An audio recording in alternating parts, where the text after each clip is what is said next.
Hello everyone, কেমন আছো তোমরা সবাই? শীত তো বেশ জাঁকিয়ে পড়েছে, আর এই জাঁকানো শীতেই আমাদের এক নাচের অনুষ্ঠান পড়েছে। দেখো, গরমকালের মেকআপ তো তোমরা এর আগে আমার ভিডিওতে দেখেছো নিশ্চয়ই, কিন্তু শীতকালের মেকআপটাও যাতে ঠিকঠাক থাকে। শীতকালে তো এমনিতে মেকআপ মানে খারাপ হয়ে যাওয়ার কোনো ভয় থাকে না, বাট তাও যাদের ধরো অনেক ড্রাই স্কিন, তাদের কিন্তু মেকআপ করার পরে স্কিন অনেক সময় আরও বেশি করে ড্রাই হয়ে যায়। তো এর জন্য কিন্তু দরকার ভালো ময়শ্চারাইজার। কেননা ভালো ময়শ্চারাইজার ইউজ না করলে কিন্তু শীতকাল হোক কি গ্রীষ্মকাল, যে কোনো সময় কিন্তু তোমার মেকআপ ভালো মতো বসবে না, আর স্কিন নয় ড্রাই হয়ে যাবে, নয়তো অয়েলি হয়ে যাবে, মেকআপ উঠে আসবে, নানান রকম প্রবলেম হবে। তাই আমি বলি যে ময়শ্চারাইজারটা ভালোভাবে ইউজ করবে। এখানে আমার অলরেডি মেকআপ ডান, আমি লিপস্টিক পরছি। এরপরেই আমি চটাপট ড্রেস আপ করে নিয়েছি।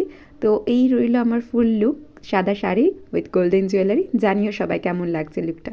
কী উপলক্ষে নাচের অনুষ্ঠান সেটা আসছে নেক্সট ভিডিওতে।